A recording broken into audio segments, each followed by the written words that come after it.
Thanks, Mike. Thanks so much.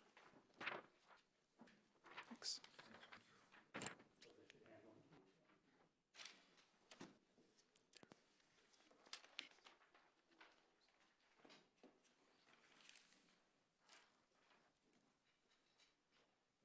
Good evening, Mayor. Council members, Tara Nelson, Cemetery Lane.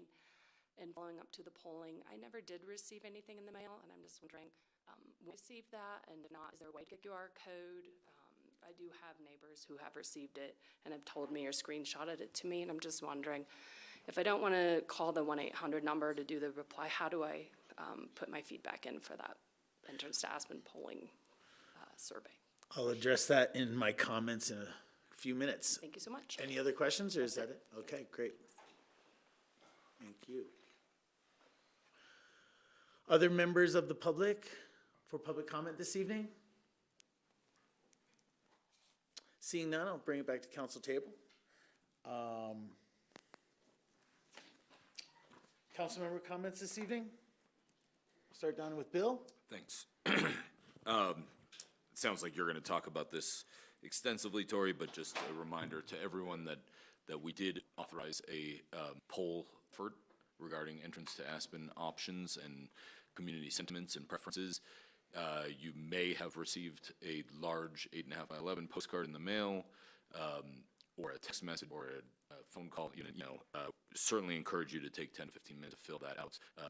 We are really trying to do our best to gauge what our community's priorities are for a reconfigured entrance to Aspen. Secondly, I want to give a big shout out to the Streets Department for an incredible effort in functioning and moving a huge early season snowstorm. Thank you for all that. I'm sure there was a lot of extra late hours worked. Thank you. And lastly, I want to address some of the comments made by Rachel. The petition, and I want to make everyone aware that, in my opinion, the petition that Rachel is circulating and Ward's participating in seeks to put a question on the March ballot that would cede total control of the entrance to Aspen solution to CDOT, to allow them to implement a solution that at least 3 of the 5 of us at this table are opposed to, and it seems at least half of the community is opposed to. I don't think there'll be any coming back from that decision. I urge everyone caution from signing that petition and not to sign that petition, and happy to discuss more at length if that makes it to the March ballot, but I think that's a very dangerous and ill advised decision for our community. Thanks. Thanks, Bill. Don, if you'd like. Yeah, I'm pleased to announce that the Aspen Valley Ski and Snowboard Club is hosting a new community event, the first annual VIII.Draft, which will be this Sunday, December 8th, immediately following the first Ute Series Nordic race, which is from 2:30 to 4:30. It's going to be an annual celebration honoring Aspen's rich Nordic heritage and legacy of the visionary Aspen Nordic Council members, specifically Craig Ward, who created our beloved free Aspen Nordic trail system. The Euler offers a festive start to the winter season, welcome and celebrating the Aspen Snowmass community to enjoy a day of skiing camaraderie and a bonfire gathering at the high school Nordic Trails and AVSC Clubhouse. Attendees can warm up by the fire, enjoy bratwurst and beer, and partake in the heartwarming traditions of Aspen's Nordic culture. There's a group toast at 4 p.m., a community-wide toast paying tribute to the original members of the Aspen Nordic Council. There will be a ski waxing station, as well as the Ute Series Nordic race registration will be available that day as well. And that will be at the AVSC Clubhouse out on the school campus. Also, I am pleased to personally invite everyone here and online to CORE's State of the Climate event next Wednesday, December 11th, from 5 to 7 p.m. at Hooch in downtown Aspen. This event will celebrate the legacy of CORE's first executive director, the late Randy Udall, and his innovative approach to tackling the climate crisis. The formal program will begin at 6 o'clock, featuring former Governor Bill Ritter, who will discuss how CORE's local initiatives contribute and align with global climate efforts. Light snacks and drinks will be provided, and if you would like to attend, RSVP by emailing Brittany at aspencore.org. That's BRITTANY at aspencore.org. I hope to see you all at both events. Thanks. Thank you. Sam, comments this evening? Ward? Yeah, thank you. I was not going to comment on the ballot petition that is being circulated, but since Bill brought it up, I will address it. I believe that there are two ballot issues that will be presented to the public in March. One of them requiring a 60% vote or more to transfer the use of open space, and the other one is to allow the use of the Merle Thomas open space for a transportation corridor for the preferred alternative or for an alternative that through the EIS process and community involvement will be chosen by the community. The ballot question asking for 6%, in my opinion, is just a veiled attempt to foresee S-curves as the only alternative available to the community up and down the valley to Aspen. I think any solution other than the S-curves requires the use of the Merle Thomas open space, a sliver of the Merle Thomas open space for use as a transportation corridor has been already approved for bus or for general traffic and light rail. But I encourage everybody to sign the petition and give the voters a chance and opportunity to vote on the use of the Merle Thomas open space for transportation. I think both of those issues will be available for discussion in the March election. So to prevent it from being on the ballot is to suppress the power of the electorate. So I encourage everybody to sign the petition to allow that to get on the March election. And I haven't been up on the mountain since the big snowstorm, but this is the most snow I've seen in my 48 years in Aspen at Thanksgiving. And Bill mentioned the stellar job that our street department did to keep 3 lanes of traffic on Main Street open and to do snow plowing during the storm and removal after storm. And I applaud everybody that worked hard over Thanksgiving weekend, being away from their families to allow the tourists and the workers of Aspen to enter and exit Aspen cleanly. So thank you again. Thanks, Ward. Several comments, and I'll get to answer yours in just a little bit here in a second, Tara. First of all, from our comms department, I just want to give you a couple of heads up. EV rates of charging for EV cars is going up. The level 2 charging will increase to 30 cents per kilowatt hour. The level 3 fast charging will increase to 60 cents per kilowatt hour. These are reasonable and competitive rates for charging. Additionally, there are new overstay fees that will help ensure fair access to charging stations. After 4 hours, the fee 25 cents per minute will apply for level 2 stations. After 2 hours, the same fee will apply for level 3 stations. So obviously a little bit easier for the stations that take a little longer to charge. If you need more detail, of course, go to aspen.gov and go to the electric vehicle sections. For the Aspen Police Department, the Aspen Police Department's annual CoA with Cops is happening this month. It is true, cops love donuts, but they also love cocoa as well. So please enjoy some hot cocoa with our community response and police officers. December 23rd, this is 1 to 3 p.m. at the corner of Galena and Cooper, across from the Paradise Bakery. Men and women from the APD will be there serving free Paradise Bakery snacks and hot chocolate. Please join us on December 23rd. For dog owners, want to let you know that the APD has partnered with DocuPet for dog licensing, joining Pickens County and the town of Snowmass Village. We encourage all residents, second homeowners as well, go to Aspen.gov and the police department page to license your pet. Unbeknownst to a lot of people, there is a law that stipulates all dogs in Pickens County must obtain an official license and be vaccinated against rabies. These tags also come with a complimentary 24/7 lost pet service, so it can also benefit you in case of emergency with your pet. The Youth Vibrancy Fellowship Grants, I wanted to let people know that there are 2 days left for the Cultural Vibrancy Fellowship Grants. The deadline was extended until Thursday, but mostly we're looking for youth applicants between 14 and 18 years old, either living within the Aspen boundary or attend the Aspen School District. If you know a young artist, we have a couple more spots left. This is an opportunity for $750 to youth artists go towards their artistic endeavors. Once again, you can visit our all-encompassing website at aspen.gov for more information. I would like to touch in on the survey as well. I had a couple of questions for Jen Uten, who's been doing a lot of the groundwork on this. I don't know if you want to answer these questions or not, but what do people do if they have not received an invitation to the survey and would like to participate in the survey? So I'll give Jen some time to come up, but I think one of the questions was to survey voters. There's many members of our community that are not voters in the city of Aspen, so that's the first test for anyone. Are they an active registered voter for the city of Aspen? And then we can go a little bit more about how that process works for the polling company. So on the desire of some images that accompanied the questions, the polling company put together a mailer and mailed it to all voters. Now, unfortunately, I think some of those might have been delayed related to the snowstorm. They were mailed starting on the 18th. And it sounds like there have been some delays in that were mailed, about that, and then people might have received yesterday. So, not waiting that, the pollster sent out emails and phone messages to those folks who haven't yet responded. We have more than 300 responses. I don't have the number right off the top of my head, but it was more than 170 that had come through the mailer last evening. So if people are still interested in taking the survey, because this is voters and because it is wanting to make sure that people aren't voting twice, there are individual QR codes or individual codes that accompany those links.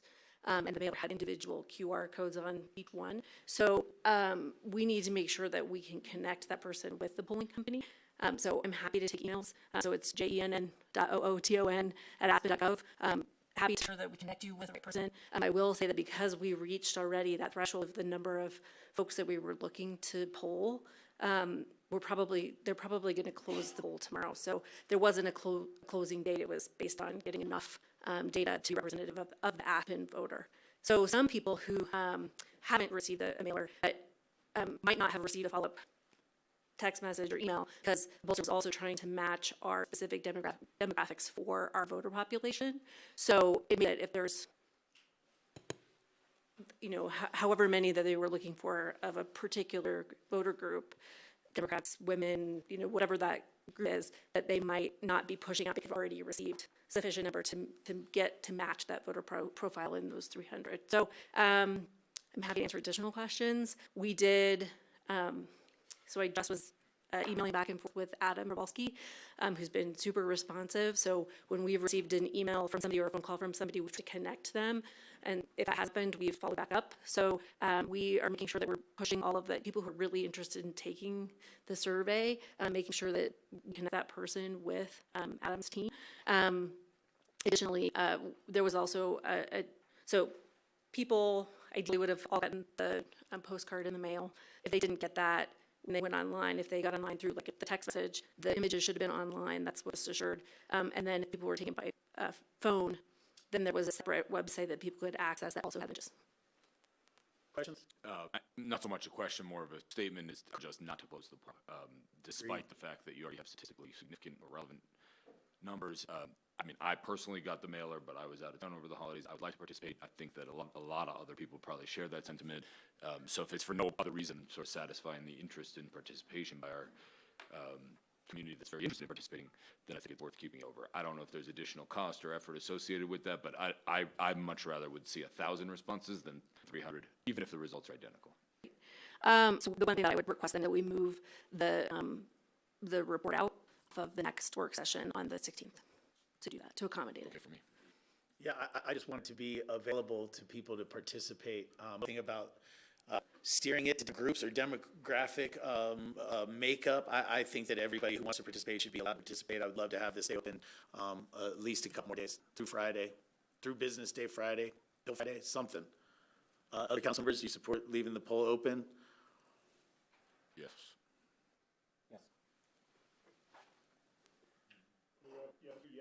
Yeah, 3 yes, 2 Fridays, fine with me. Okay, sure.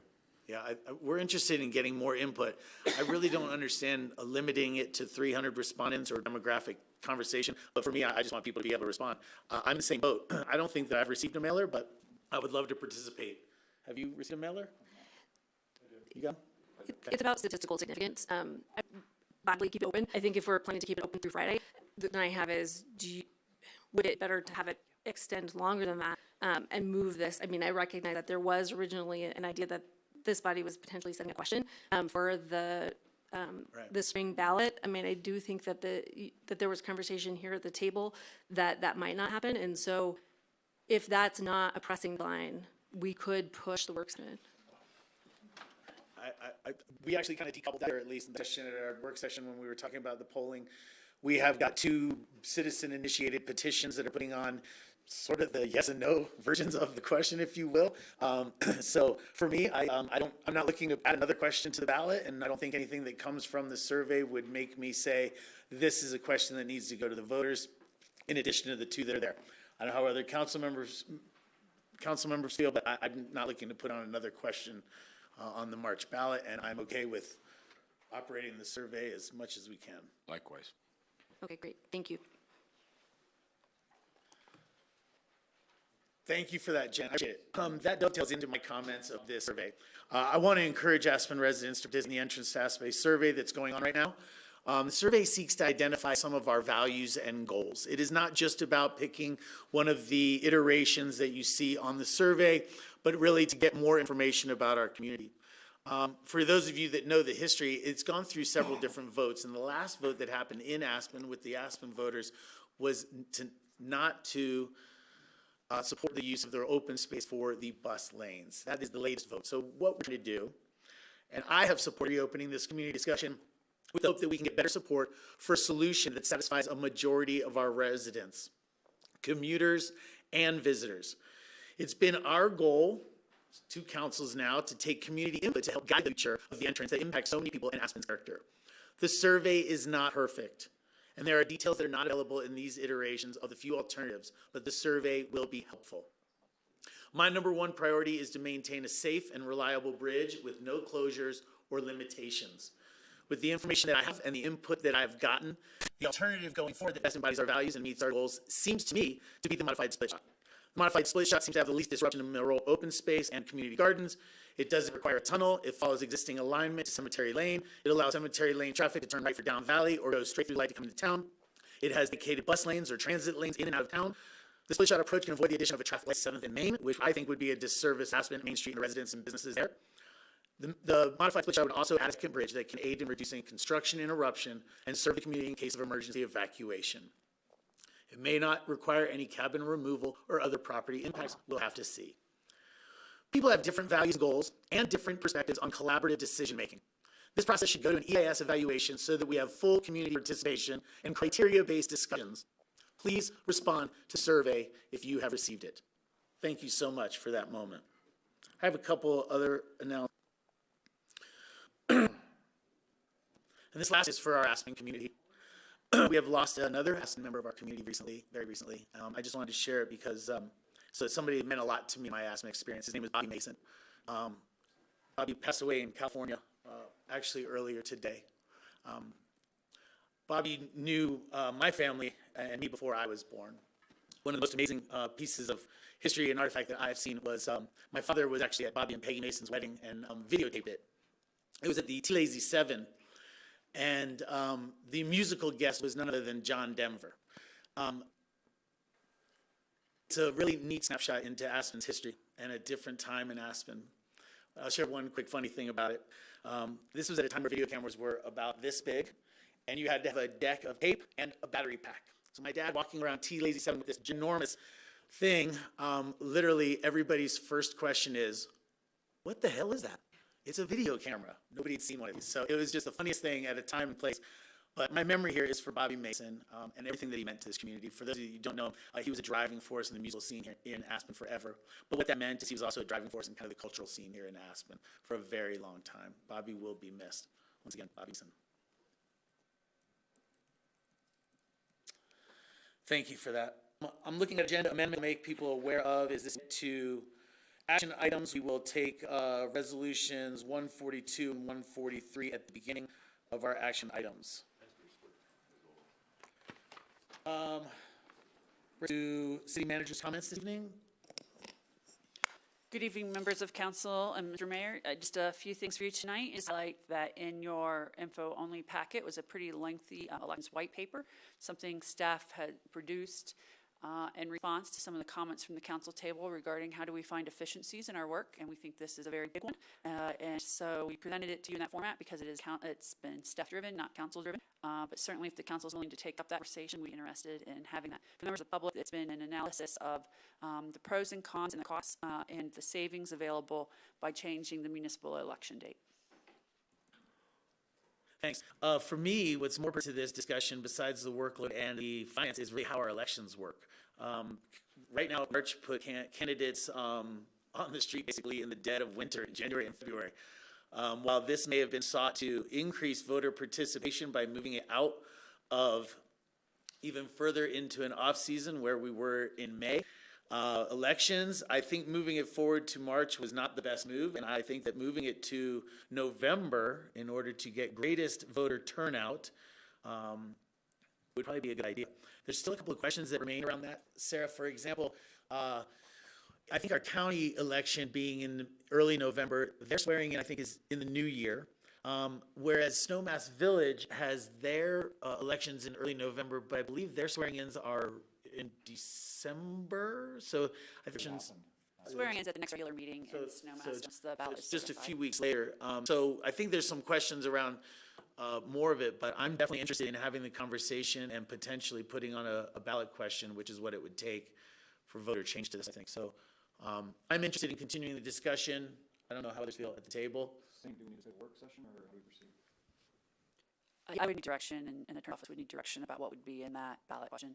So one issue was brought up tonight. I think there's other issues, for example, clarity around what the transition looks like. So, for example, in the first term that Mayor Tory was elected in was a less than 24-month term because of the change. It was actually only a 21.5-month term to accommodate the change that occurred back then. You also need to consider carefully the issue of runoff, because you want to consider whether you runoff or just elect by ballot.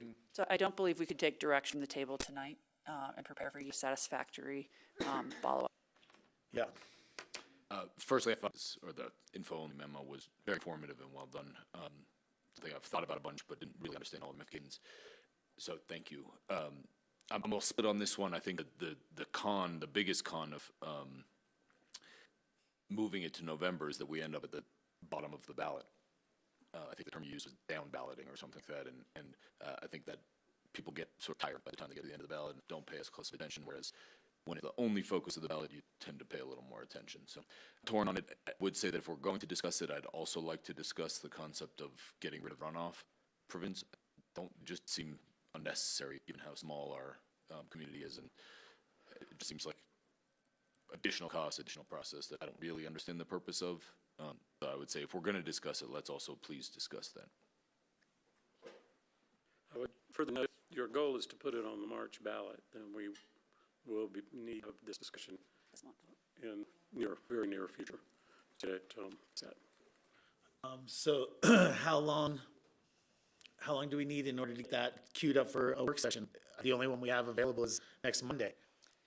You have a couple options. You have the ability to call a special work session on the next Tuesday if you would like. You've always told me to reserve those for the potential of that. Then secondly, you do have the option of the 16th.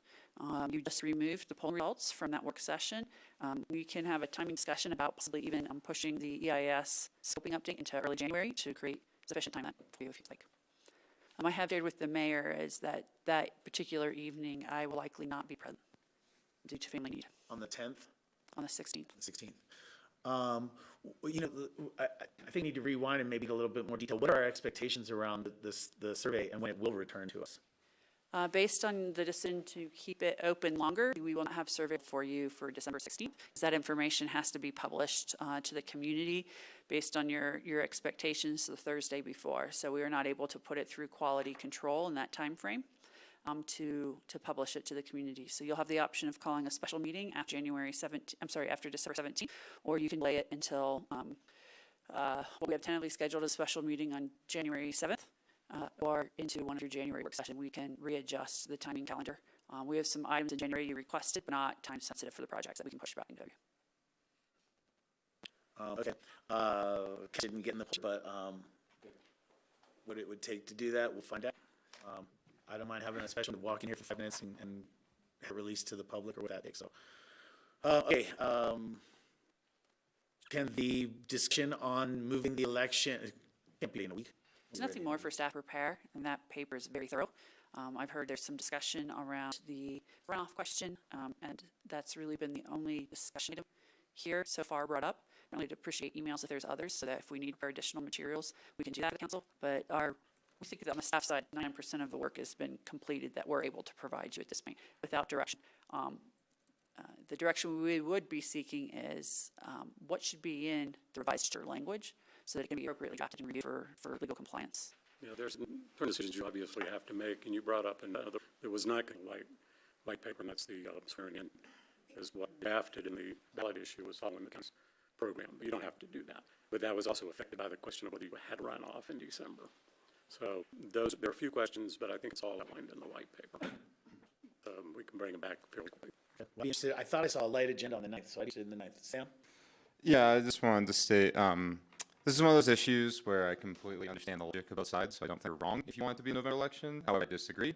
I think municipal elections are special. I think, one of the reasons why I'm in the seat and I love it so much is that, local government matters, and I don't really want to see it diminished by a federal election or other ballot issues. This one's more personal as a candidate, but I saw that Snowmass Village candidates were answering questions about ballot 1A and 1C. Those are Picken County ballot questions, not Snowmass Village ballot questions. So especially for this upcoming election, which has 2 entrance to Aspen questions on it, I'd rather it be focused on the entrance to Aspen and other municipal issues and not have City of Aspen issues wrapped up in all the other stuff that comes with federal elections and be diminished by that. And lastly, based on what it says in the 16th, I think the EIS scoping is more important to do this year. So if there's a majority, I would ask that it does not get pushed back, because that would also be at least disappointing. But yeah, those are my comments, and I hope we don't do this time around, especially because we have 2 very important ballot questions on the entrance to Aspen coming up in March, and I'd rather it stay that way and not be out changing our elections too.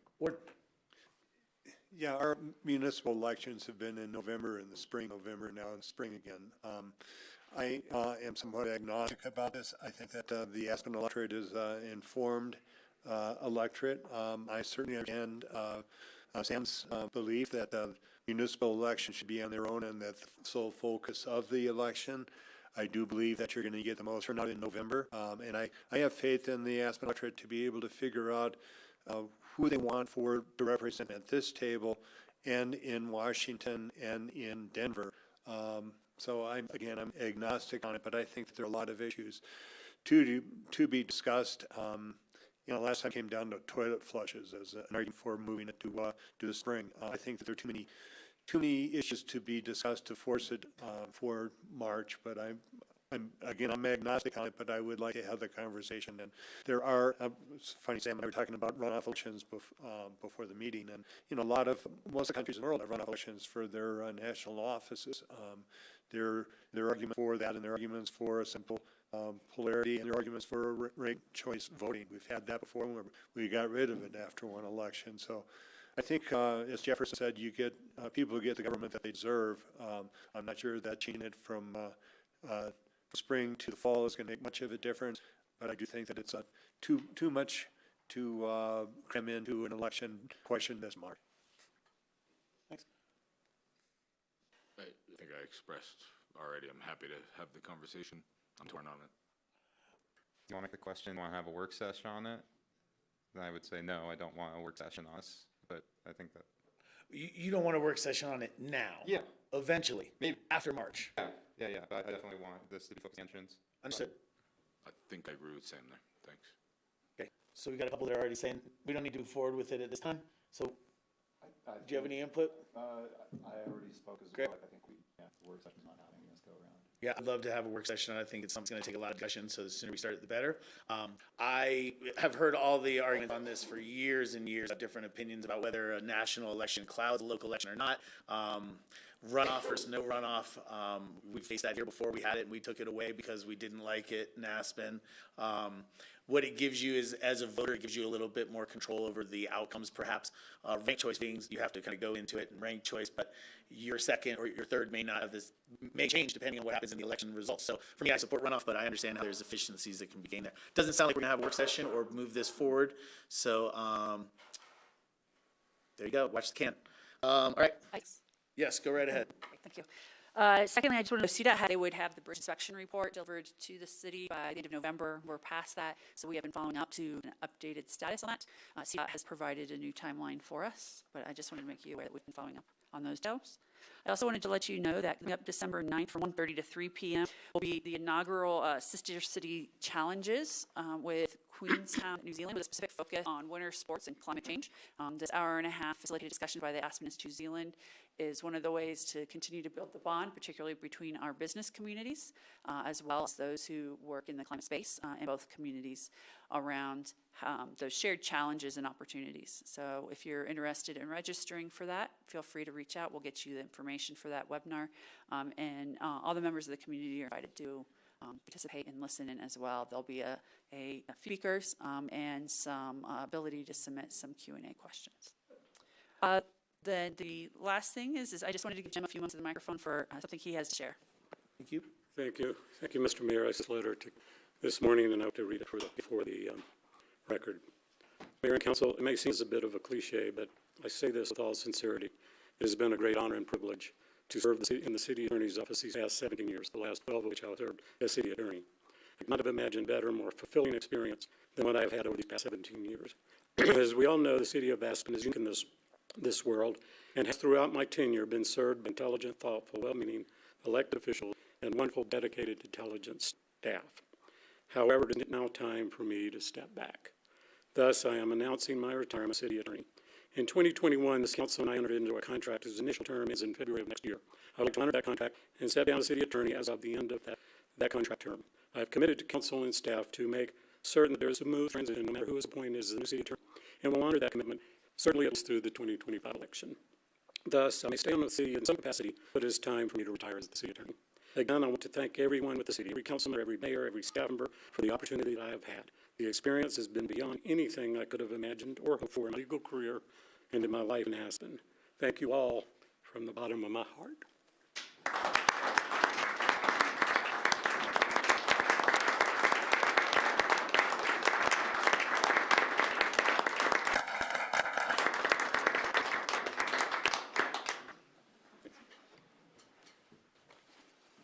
Go Yellow Jackets.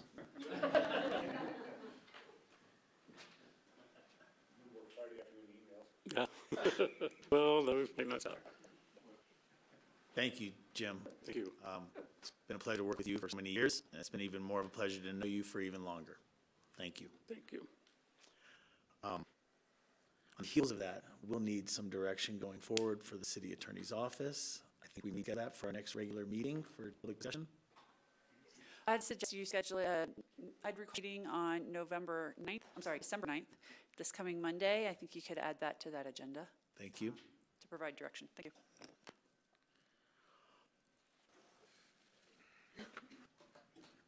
Any additional board reports for this evening? I've got a couple. Nordic Council last Wednesday, of course, we talked about the 4th anniversary. We noticed there was enough snow for skate skiing, but not enough depth for tracks. I'm pretty sure we have enough depth for tracks now. Also, snowmaking update, we're looking into acquiring water rights. There are 4 options currently, all have advantages and disadvantages. I would remind you that the Nordic celebration is December 8th. Grand toast is at 4 o'clock to attend. Also, core board meeting last Thursday. The budget is up for approval at our next meeting, which will be the last meeting of the year, and actually my last meeting as an elected official on the core board. Core is hiring 3 new employees. Also contemplating a move from their current offices in the Heritage building to the Rocky Mountain Institute building. It's complicated by action matters, but that's another story. Also elected new officers for the core board. That's it. Oh, and I would like to remind everybody there is that core get-together next Wednesday at Hooch. Please attend. It's at 5. Thanks. Thank you. Thanks for serving on these boards that you've participated on. The core board is moving away from the elected officials being representative on the board. Is that correct? It is, I believe, still going to be on board as a private citizen, but I won't longer be on the board as an elected. Thank you. That brings us down to our consent calendar this evening. Our consent calendar consists of Resolution 114, this is the radio replacement, and Resolution number 134, Bureau of Reclamation federal grant for Ruedi Hydroelectric Powerplant upgrades and additions. Also, the draft minutes of November 12th. Are there any items for further discussion? I could take a motion. I'll make a motion to pass the consent calendar. Second. A motion, any further discussion? Could we have a call vote, please, for the consent calendar? Counselor Doyle? Yes. Counselor Guth? Yes. Counselor Howline? Yes. Counselor Rose? Yes. Mayor Tory? Yes. This will bring us down to action items. Like I said, we're going to take resolutions 142 and 143 as first item under action items this evening.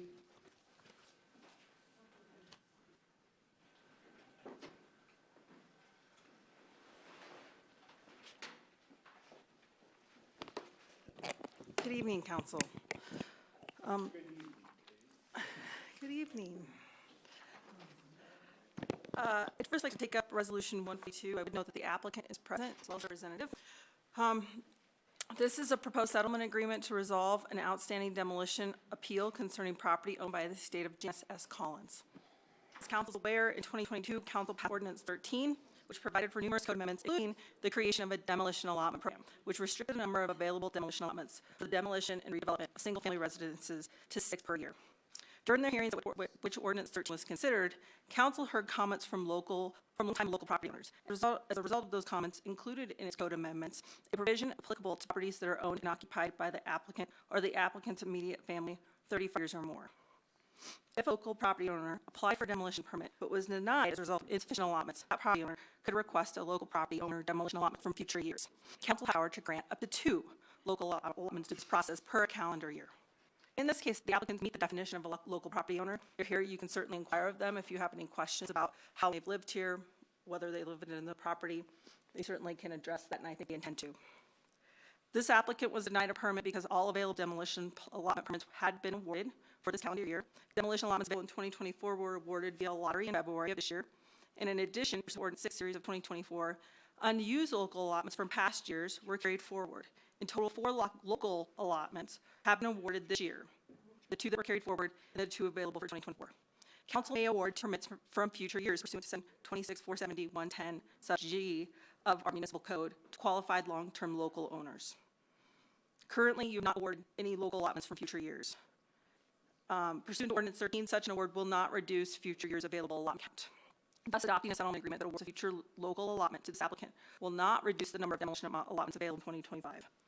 I understand that you heard 6 appeals in June of this year. Unlike those appeals where, again, applicants have been denied demolition allotments, those applicants were not qualified long-term locals. So they were unique. They were different than the 2 you have before you tonight. And as I said, the code currently allows you to grant these 2 future year allotments. The result is consistent and does not deviate from the legislative of Ordinance 13. The City of Dawson staff, and I believe Mr. Anderson, maybe not straight, yeah, Mr. Anderson is present, supports this proposed path to resolve the appeals and request council approve Resolution 142, which would authorize the city manager to sign the settlement agreements. It would resolve the appeal entirely. If a settlement agreement is not approved, we will be asking that council set a hearing date because this was filed as an appeal. It was not filed as directly as a request of local allotment from a future year. So we still would have to address the appeal that's currently before council. But I'm happy to answer questions. I know the applicant is prepared and would like the opportunity to speak about this particular settlement offer. Great. Any questions of our legal? Sure. I'll try to keep, for the record, I'm Ian Kaufman, and I've represented Collins family for decades. Many of you probably knew Chick. He was a city council member for years. He was on the Planning and Zoning Commission for years. He was also a member of the Board of Adjustment for years. I used to refer to him fondly as Dr. No, because he would always say no to my applications, but we nonetheless had a very good relationship. The family epitomized everything I think this ordinance, the section code was intended to address. The family has lived in the property for 57 years. Jan passed away in December of this year, so it's been 1 year.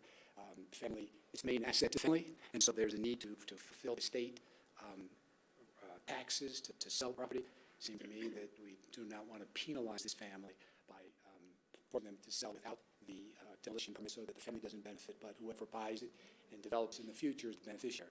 So I would thank the staff for working with us. We agree with the findings, and I'll be short, and if you have any questions, happy to answer them. But Mike came all the way from Montana to be here.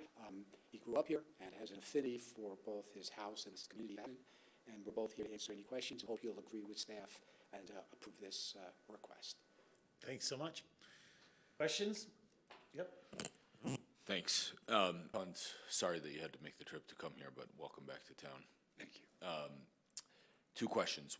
One, when did you initiate the process to obtain this demolition allotment? What was the first 8 years, action? 8 months ago. 8 months ago, thank you. Could you give us a rough estimate of the dollars you've spent to try to obtain this demolition allotment today? It's in excess. Including Gideon's cost for sitting next to you? Well, that's very difficult to estimate. No, I told him if I didn't have to speak, it would be doubled since I started after starting. no, we're in excess of $25,000 right now. Thank you very much. That's unfortunate. That's unfortunate to hear, and I'm sorry that you've had to do that. Is it possible to give any more detail? $25,000 for the last 8 months? I'm looking at Gideon, but I probably shouldn't.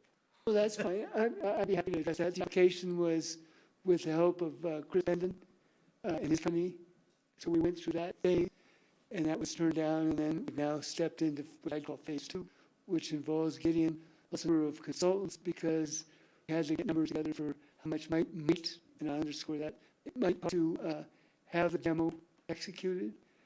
So that involved asbestos, that involved demolition. It seemed like there was a third. And we have to get people to, because there were requirements for the demolition and to the dump. Oh, yes. So we had the retained services of Stutzman Gerbaz, who did a detailed analysis study. I can assure you, Tori, that my fees were not anywhere close to the $25,000, but a lot of things that have to take place in order to prepare an application, in order to be able to be prepared to come here in case there are questions about the extent of the renovations. So better to be prepared than not prepared.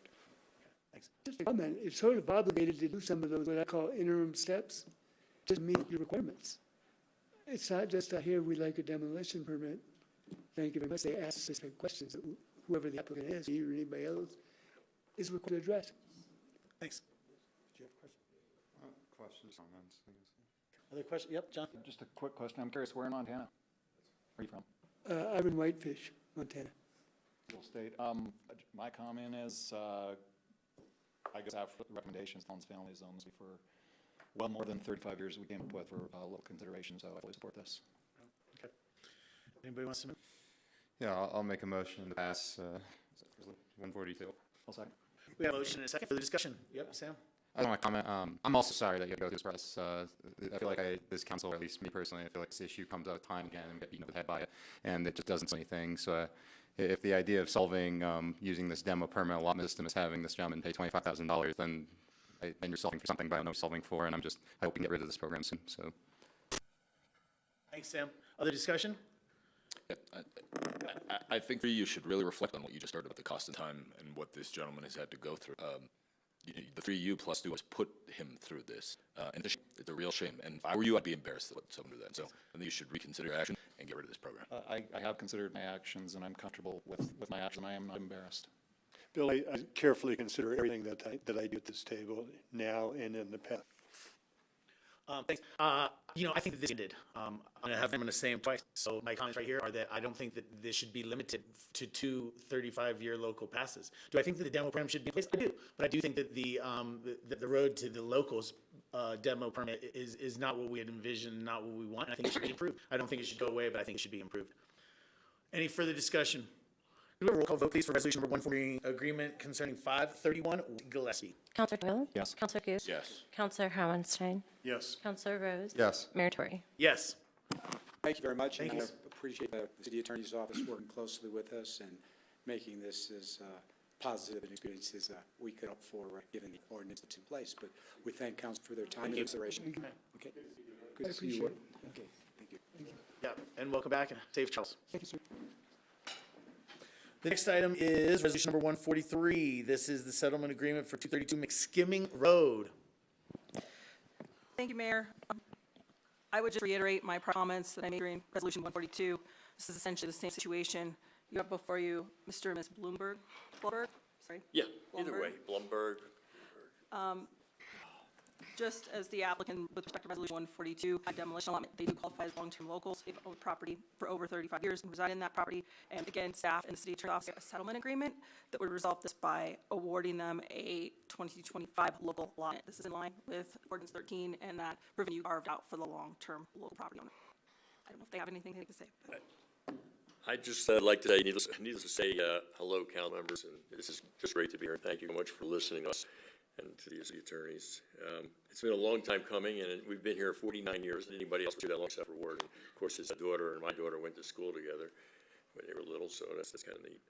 But it's time for us to move on. We've got a lot of health issues. I don't want to have to bring anything up unless you guys press us, so we'll talk about it at that point. But I know my wife is going through a lot of personal health issues, and we need to move on to a place that's not as cold anymore. We don't want to leave. It's time for us to leave, just like Jim is going to be. It's time for him to leave. It's time for us to apparently leave. We're going to miss it terribly, but that's just the way, and we need to be clear. There's also, I hate to knock it, but better health facilities. You know, we're limited with what we have here. It's great for what we do have, but some of the illnesses as we get older, all this, we need to address certain things that we just don't have here. So I don't want to talk about our medical situations unless you press us. We just need to go to some places, I said, where there's more whatever, and it's time for us, we started this process. I've talked to the mayor, some of the new council members and whatnot in the last couple of years, and I didn't know it was going to take this long or it's going to be this difficult to get a demo permit. Do we want to knock our house down? No. But for us to sell our house in good conscience, and our house is certainly, it needs to repair and other stuff, a person that buys it's probably going to want to do something like that. And we need to be able to, we pay our dues here, we want to be able to get out what we think we should be able to get out. It may not happen overnight, may not happen tomorrow when we get our permit, hopefully, or next year, but it's going to happen somewhere down the road, and we hope council members will understand where we're coming from. Do you have anything to say, Susan? And we couldn't afford an attorney or a planner, so we thought we'd deal with council and city ourselves since we've been here forever. And thank you for your help. I don't know what to say. Anything you want, if not. You know, we don't really want to leave Aspen. You know, we love our old house, and, you know, if, I had bad illness, and, you know, I have to go to other states for doctor's help, and it's been really difficult for me, and, I don't know, you know, it's just a hard thing. You know, it's hard to leave your house. Came here right after we got married. We raised our daughter here. All the people that we live around in our little area, they're all our friends, okay? They're people that we really care about. And, you know, like Jerry says, you know, it's just time for her to go because there aren't a lot of alternatives. And I don't know how all this works, but I hope you'll consider us. We've done a lot of different papers and things, and I don't know that much about it because he does it.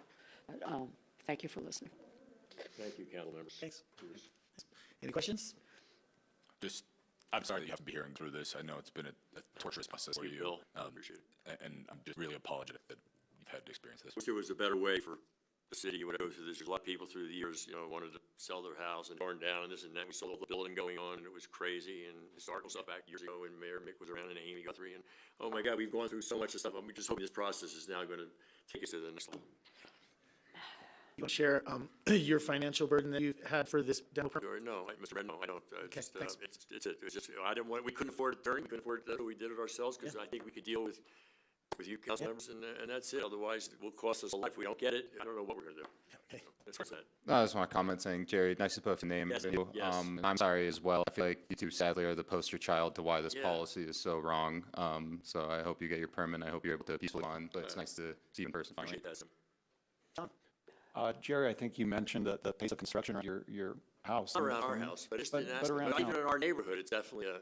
So I'll apologize to you too for the trouble you've gone through for this, but understand the reason we went to staff and asked what to do about the pace Sure. and scale of deconstruction and construction here. And this is one of the tools that was offered as the best option we had at the time.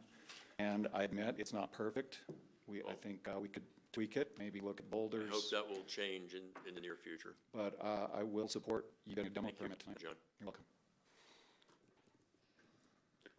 Yeah, certainly support, first of all, thank you for all the years that you've been in town. And And thank you for being all the years and your family and we're in your boat. I know you are. And, you know, I know that Bill and Sam, and Mike, a lot of people like to try to shame us for this process, but the intent of the process was to try to hang on to our community, and every old home that's getting sold is being draped and replaced, and it adds traffic, it adds employee need, it adds all kinds of things, and it changes the character of the town. The intent of our demo allotment program was to try to get control over the pace of redevelopment of residential areas, and try to hang on to the community values. And as you sell your home, your demo permit is going to add value to your home. What's going to happen is it's going to get sold, it's going to be redeveloped. People that are either going to move into it or be here occasionally, probably. And it won't add to the character of the town, but I certainly support your right to sell your home, to do with it as you wish, and we'll support you to have your Appreciate that demo. word, and I agree with council members, and believe me, we're long timers, and years not what we're trying to do here. I know years ago, oh my God, there's so much building going on, we don't want to see it, but yeah, for now, our house is so old, it really needs to be, it's inefficient, and we can't afford to money into it without, hitting the lottery. So, the Colorado lottery or Powerball or something like that, so now you're not gonna have it. So we're gonna go this route, and we're gonna move in, and we're gonna thank our lucky stars that we were able to be here for 49 years in a couple of weeks, and maybe more than that if we don't get to sell our house right away, we'll still be here. But, we hope, we'd love to be here for the summers, but in any event, thank you for all your help and support. That's all I can say. Jerry, thank you so much. Thank you, Mr. Mayor. I hope you'll be updated wherever you go, whatever you do. I will miss your twice weekly emails. I'm sorry, Mr. Mayor. So please, it's all good. So I know please, a couple other gentlemen, I'm let's sorry. find something to keep in touch with. Yeah, I really absolutely. love I'll that. try to come down the emails or any texts. Keep them coming, my man. I'd like to make a motion for approval of resolution number 143. This is the settlement agreement for 232 McSkimming Road. Seconded. We have a motion and a second. Is there further discussion? So I'm going to say it again, my further discussion is I think this program needs to stay, but needs to be improved and changed.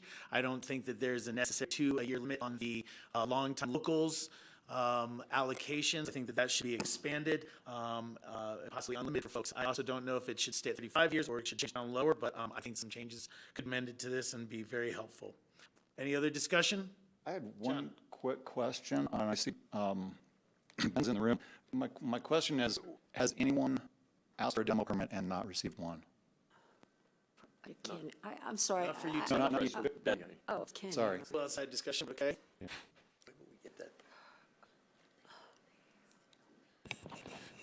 I believe that there's one property that went through that was not granted a 2024 allotment during the lottery, that did not pursue an appeal, did not pursue a long-time mobile, but I think it's, to my knowledge, just one property. Okay, thank you for that. Thank you for speaking. Any further discussion? Could we have a roll call vote, please, for resolution number 43? Counselor Jones? Yes. Counselor Guth? Yes. Counselor Weinstein? Yes. Counselor Rose? Yes. Mayor Tory? Yes. Thank everyone who really shows their faith in council. Thank you. Best of. Thank you. Thank you. Sorry, I can't hear. All right. Now we go home to our dogs. Hey.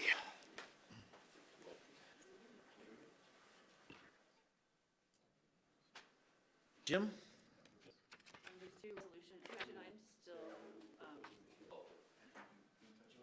Oh, yes, I went to the bottom and to the top. Why don't we go to resolution number 138? Back up at the top, this is the regional, state, and federal policy agenda.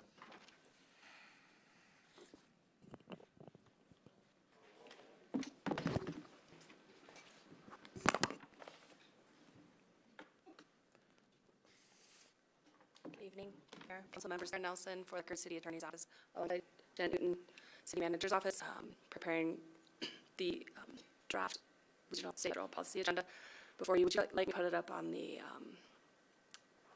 You want to pull it up? Want me to pull it up, Yes, or- please. I can do that for you. Give me a second. To let people out there know what we're talking.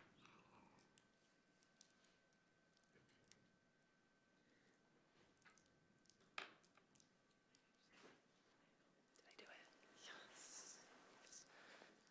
As stated in the memo, previous council and mayor and this council have approved since 2021 changes, but is that supposed to, okay, there.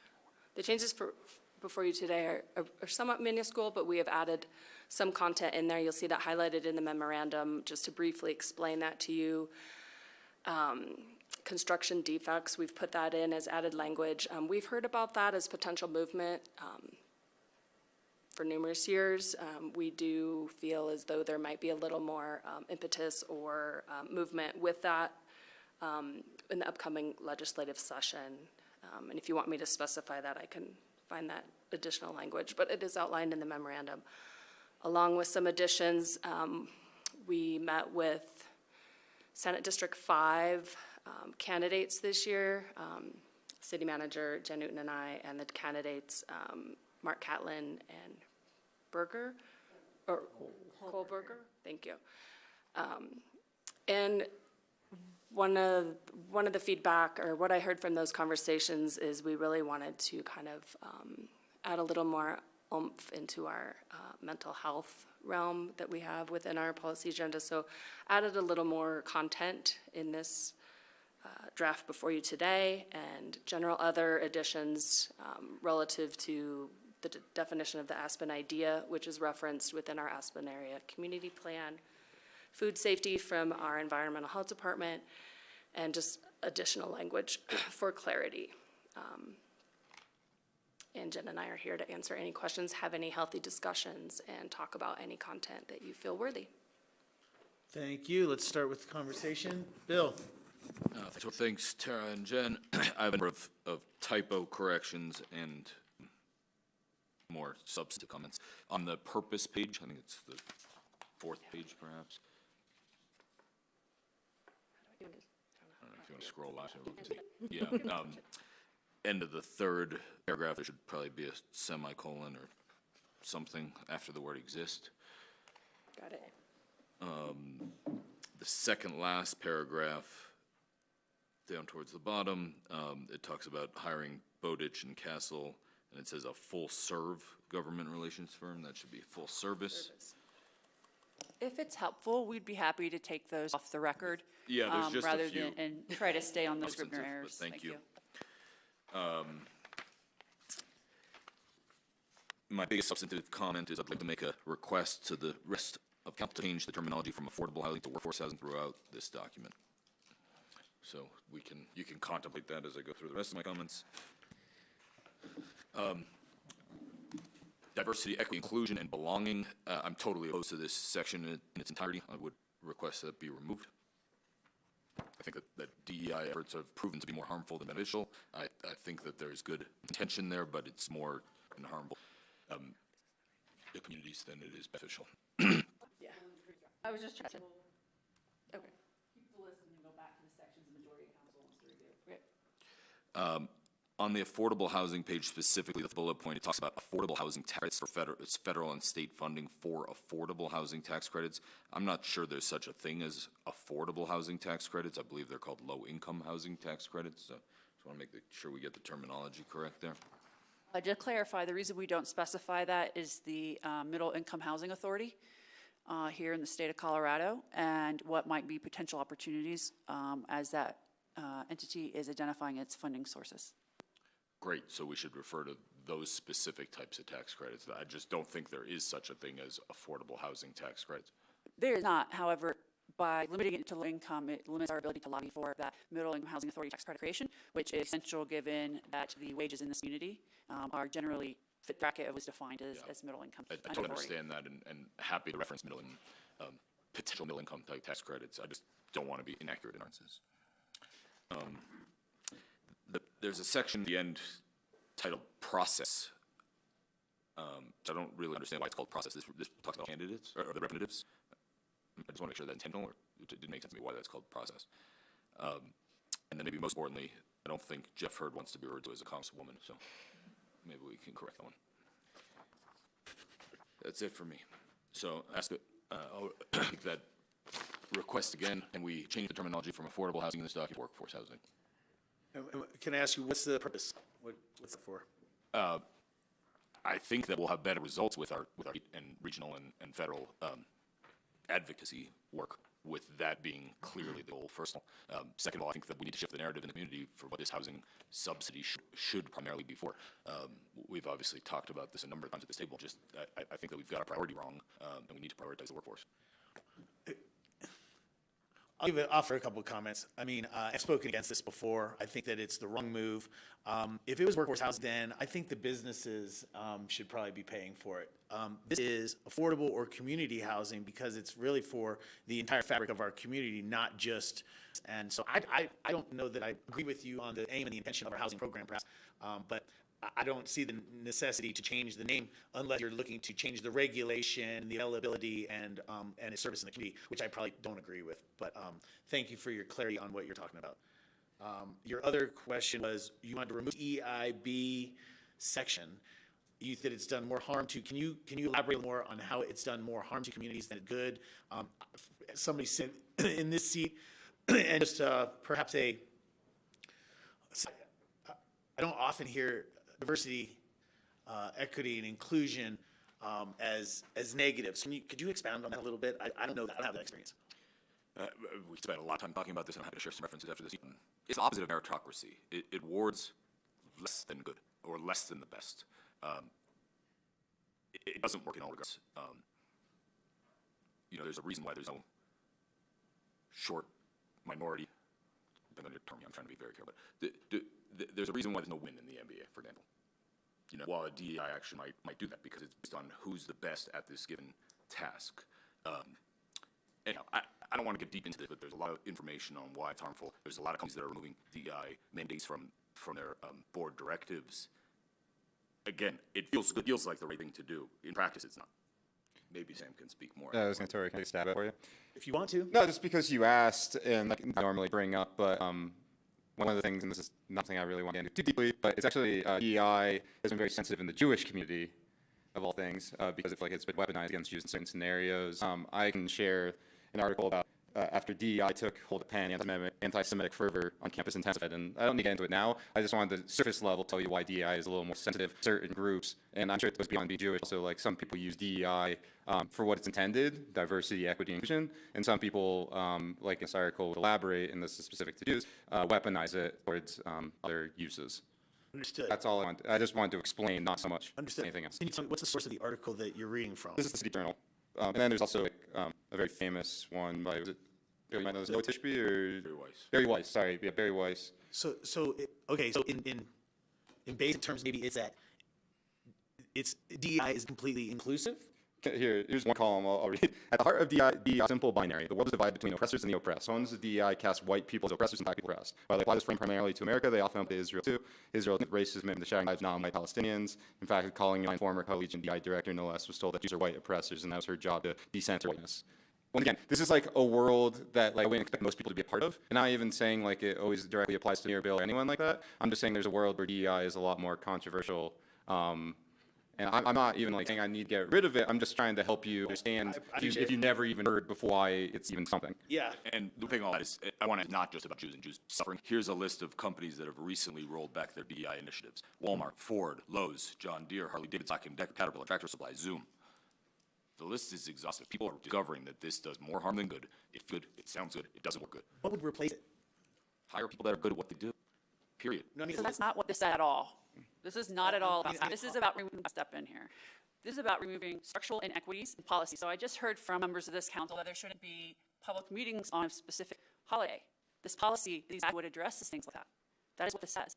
It addresses things like land use regulations. It addresses things like the charter and other advising and directing government documents controlled by the city council and to influence other ones that might have that experience. So I'm really confused by this conversation of opposition to this. Has been a standing part of our community. This would be giving me direction kind of consistent with bringing you back the repeal of the update of the non-discrimination ordinance. I mean, this is the kind of my interpretation of this conversation is really shocking. I really just want to add, like, and I was just adding color and context of the record. I'm ready to move on and to prove this and go on next item. I just want to add color for the question that you were asking. John and then Ward. Yeah, I'd like to thank Jen and Tara for producing such an incredible document. Yeah, there are tweaks to be made, but overall, I'm really impressed. And as far as the diversity, equity, inclusion, and belonging clause, I think that's something that's been very important to the community of Aspen since at least the 60s.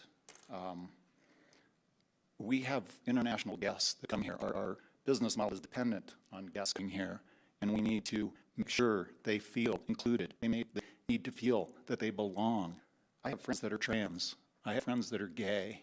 I have friends that are people of color, and they are all feeling really threatened right now by the new national administration. And for us to back away from diversity, equity, and inclusion right now, it's a grave mistake. Ward? Yeah, I think that we're, every one of the affordable / workforce housing programs that are in existence in this town and this county workforce requirement, 1,500 hours, 1,400 hours. I always refer to it as workforce housing because I believe that that it should be part of the program. So free market is not affordable. When you say affordable housing, in essence, it's subsidized housing. It's all the programs that are in existence require the work element. I'm all right with leaving it as affordable. Workforce is fine with me too, because that is definitely an element of the programs. To the sensitive question of DEI and belonging, I have 3 close friends that have trans children and have expressed concern and fear for what's going on with targeting, deportation of trans people. This is not about mandating who gets employed. It's not about reverse discrimination. It's about equal opportunity. And I went through a thing with the religion being brought into this council discussion. I don't want to put up that topic again. I believe in the First Amendment separation of church and state. I understand how a number of Jewish friends can't separate their religion from the state of Israel. I don't want to get into all that, and I don't want to have DEI being pointed at anti-Semitism. I don't think there's a place in at this table or in this community for anti-Semitism, and I don't want my friends who have children that are trans to be threatened. So I'm fine with, I agree that this should be in here because it does not force people to hire trans. It doesn't have a reverse discrimination system for hiring trans or gay people. So I strongly support retaining this in the legislative agenda. And thank you, Tara, and this is good work. And there's errors and there's some punctuation. I use Grammarly and it continually points out I forgot to put a comma in or something else, but that's not something that is of real concern to me. And I appreciate your efforts. Thanks. Thanks. Yep, Sam? I just want to say, I think this conversation's gone a little off the rails and I think Bill's comments are almost getting misinterpreted here. Talking about, once again, I just want to say for the record, for me, I'm okay just approving this. It's fine. Let's move forward. I don't think it's actually tangibly going to, I think it's going to make a positive impact or it's not going to make the negative impact that I have any fear of that Bill is representing. But at the same time, I don't think Bill is being bad about this at all. I think he's just being concerns. I was just giving you some context, obviously some of it personal, but it's the world I live in. So you understood that there is a little more to DEI than just meets the eye of it. And I really just wanted to say that. So lower the temperature. All good. There's not a whole bunch in the DEIB section. But I appreciate the additional information and color. Other comments, or does other council members, Bill? Yeah, I thank you, Sam, for that. My comments were misinterpreted about religion, sexual preference, gender, any of those things in regards to this at all. I'm a fierce proponent that everyone should be treated equally and be judged based on their merit, and that's it. And that's my point. I don't think it needs to go beyond that. I was a total supporter of the anti-discrimination ordinance. I don't think discrimination has any place in our world or our immunity. I'm not supportive of that. So all the things that you said in response to me, I didn't bring up, and your feelings, I respect them, and I have no interest in anyone being treated any differently. I want everyone to be included and belonging. I think that these initiatives do harm, and that's why I brought this up. And I think that even they seem to do good, they do harm. And I'm not supportive of any EI initiatives, period. Okay, thank you. Any other comments or questions on the agenda? Ready for motion? Yeah. I'll make a motion to pass resolution number 130. Second. We have a motion and a second. Is there further discussion? Further discussion, yeah, thank you very much. This is following up on the work that was started a couple years ago, and these are a few updates, and I think this is great. I always think that this is really great that we have this as a template for all the work that you guys, mostly you two, do, we don't even hear about or know about. Thank you so much. Other discussion, we'll call vote please for resolution number 138. Counselor Doyle? Yes. Counselor Guth? Yes. Counselor Weinstein? Yes. Counselor Rose? Yes. Mayor Tory? I'm a yes, thank you. Resolution number 140, this is required affordable housing. 3 fee and lieu request.